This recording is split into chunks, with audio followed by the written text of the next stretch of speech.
Alhamdulillahirabbil alamin. Syukur kepada Allah yang masih memberikan kenikmatan kepada kita semua, terutama kenikmatan iman, kenikmatan Islam, kenikmatan sehat, kenikmatan sempat, kenikmatan tahun ini kita bertemu di bulan Ramadan. Yang kedua, salam dan selawat mudah-mudahan dilimpahkan kepada junjungan besar Muhammad sallallahu alaihi wasallam. Hadirin jamaah yang dirahmati oleh Allah. Di dalam kita berdakwah, di dalam kita menyampaikan ajaran agama Islam, ada beberapa unsur yang harus kita miliki. Yang pertama adalah sifat tawasud, sikap tengah-tengah, penuh toleransi, tidak punya unsur yang keras. Prinsipnya adalah merangkul, jangan memukul. Dengan demikian, dakwah kita bisa diterima oleh seluruh lapisan masyarakat. Langkah yang kedua adalah harus memiliki sikap tawazun. Sikap tawazun adalah bentuk keseimbangan. Artinya apa? Di saat kita beribadah kepada Allah, juga yang tekun, juga yang mantap. Di saat kita berhubungan dengan sosial kemasyarakatan dengan penuh keikhlasan dan keseimbangan dan lain sebagainya.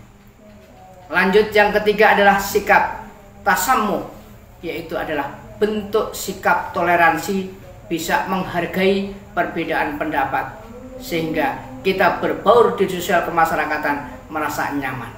Hadirin jamaah yang dirahmati oleh Allah, dengan momentum bulan Ramadan ini, mari kita tingkatkan iman, meningkatkan rasa syukur kepada Allah. Dengan ibadah puasa ini akan mampu membentuk jiwa.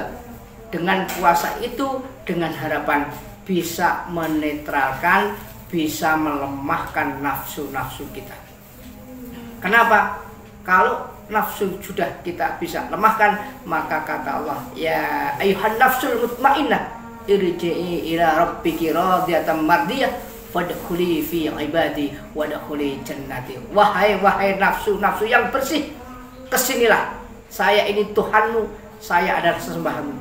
Kamu sudah memberikan saya senang, kamu akan saya senang-senangkan, maka masuklah ke dalam surgaku, kata Allah. Ini adalah melemahkan hawa nafsu yang kita miliki. Mungkin adalah manusia adalah makhluk yang ciptaan Allah, produk yang terakhir. Pertama, Allah menciptakan makhluk bernama malaikat, kemudian menciptakan setan, kemudian menciptakan hewan, lanjut kita diciptakan oleh Allah. Dengan adanya diciptakan makhluk yang namanya manusia dari tiga sifat malaikat, sifat setan, sikap kehewanan bisa kita miliki.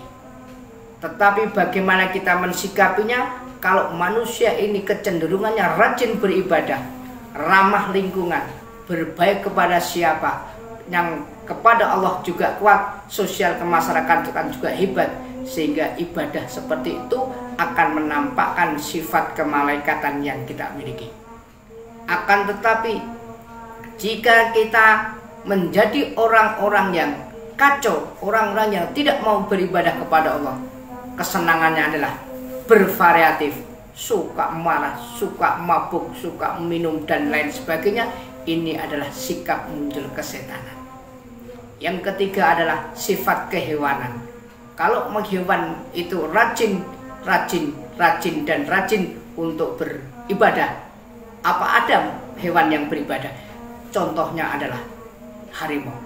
Harimau adalah raja hutan yang gagah. Dia itu tirakatnya sangat kuat. Dia tidak makan berhari-hari, kuat.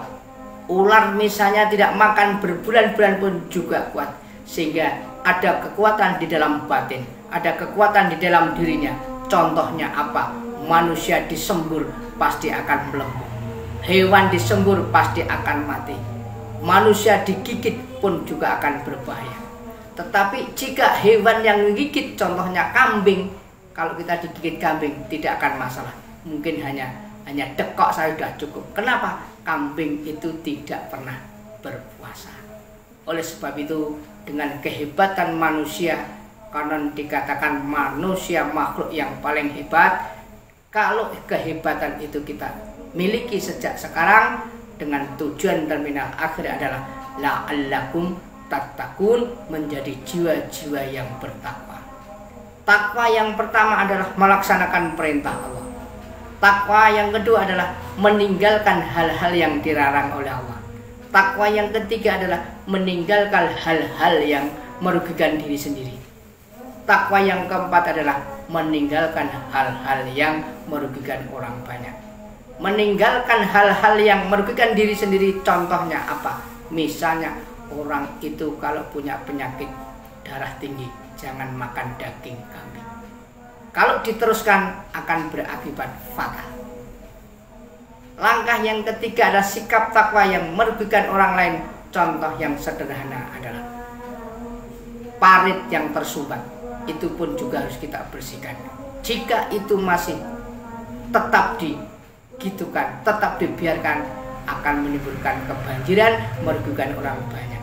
Dan kalau itu kita kerjakan, itulah termasuk kategori orang-orang yang bertakwa kepada Allah. Hadirin yang dimuliakan Allah, demikianlah yang saya sampaikan. Mudah-mudahan bermanfaat untuk kita semua. Wallahu muwaffiq ila aqwamit thoriq. Assalamualaikum warahmatullahi wabarakatuh.